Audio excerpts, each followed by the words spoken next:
Assalamualaikum warahmatullahi wabarakatuh. Waalaikumsalam Anak-anakku, warahmatullahi wabarakatuh. baik anak-anakku sekalian yang kami banggakan.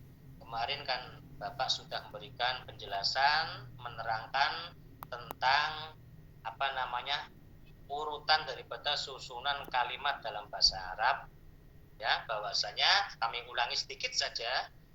Dalam bahasa Arab, susunan yang tepat itu adalah yang pertama fiil, kemudian fa'il, kalau diperlukan ada semacam maf'ul di kemudiannya. Artinya urutnya fiil, baru fa'il, kemudian kalau perlu dibutuhkan maf'ul, objek, baru maf'ul. Itu kan?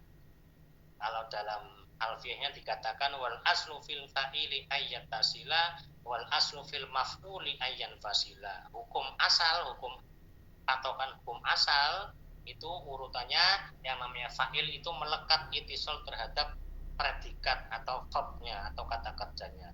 Yang namanya maf'ul itu diakhirkan infisol lepas daripada atau terpisah dengan predikatnya atau verbnya. Itu kan. Tetapi kadang kita juga menjumpai waqad yuja'u bi khilafil asli. Terkadang kita menjumpai ada maf'ul itu tidak sesuai kaidah awalnya.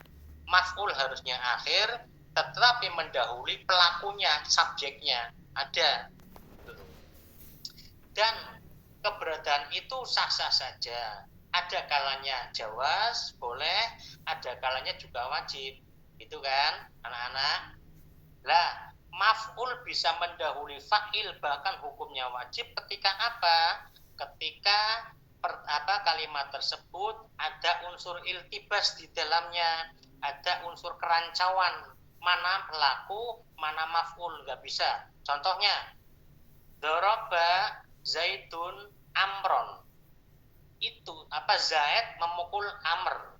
Itu juga bisa diganti doroba amrun zaidan. Kan rancau, pelakunya yang memukul siapa, yang dipukul siapa. Doroba zaitun amron, doroba amrun zaidan, itu kan rancau.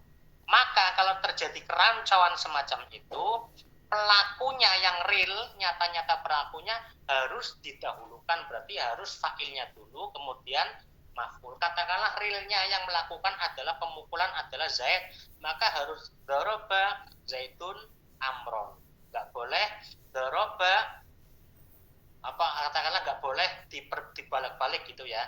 Artinya fa'il harus diawalkan daripada maf'ul sesuai realnya. Karena rancau. Yang nggak rancau contohnya gini, labisa zaitun sauban.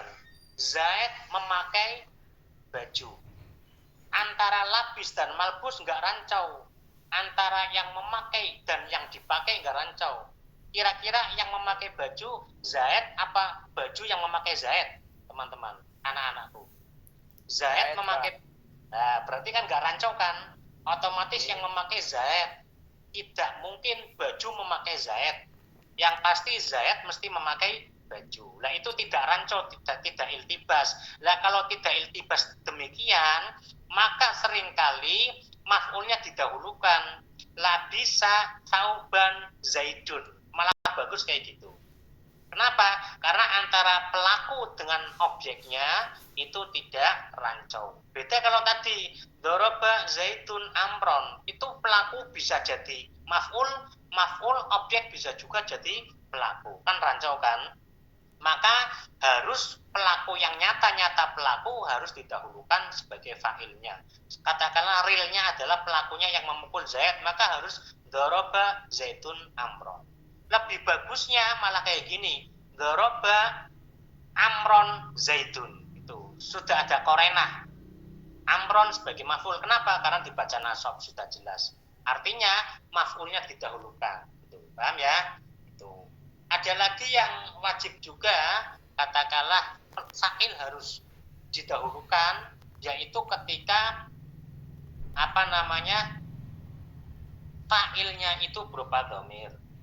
Ada lagi maf'ul waqad yuja'u waqad jajil maf'ulu qoblal fi'li. Terkadang fi'il katakanlah maf'ul itu juga lebih awal, bahkan mendahului fa'il sekaligus mendahului predikat atau verbnya, kata kerjanya. Contohnya iyyaka na'budu. Iyyaka itu padahal maf'ul tapi mendahului fi'il fa'il menyalahi kaidah asal.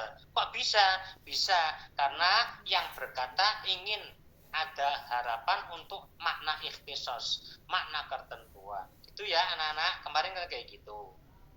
Baik, sekarang dari kesimpulan penjelasan Bapak kemarin, Bapak mau memberikan pertanyaan. Ingat daya paham anak-anak sampai seberapa. Jadi sifatnya sebagai kesimpulan dari penjelasan Bapak kemarin. Yang pertama, Bapak mau tanya, apa pentingnya memahami ilmu nahwu dalam mempelajari bahasa Arab dan Al-Quran dan Al-Hadis? Itu. Kenapa Bapak tanya gini? Penjelasan kemarin Bapak kan mengatakan wa nahwu aula amalan ayyuhana idil kalam dunahu la yufhama. Nahwu, ilmu nahwu itu sangat penting untuk didahulukan dalam kita mempelajarinya. Kenapa? Karena idil kalamullah Al-Quran itu kan berbahasa Arab, tidak bisa la yufhamu dunahu, tidak bisa kita memahaminya tanpa adanya ilmu nahwu. Itu kan kemarin kayak gitu.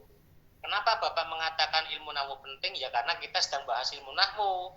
Kalau Bapak menjelaskan tentang fikih, tentu Bapak akan menyodorkan dan mementingkan ilmu fikih. Tafaqah fa innal fiqha afdalu qaidin, gitu kan.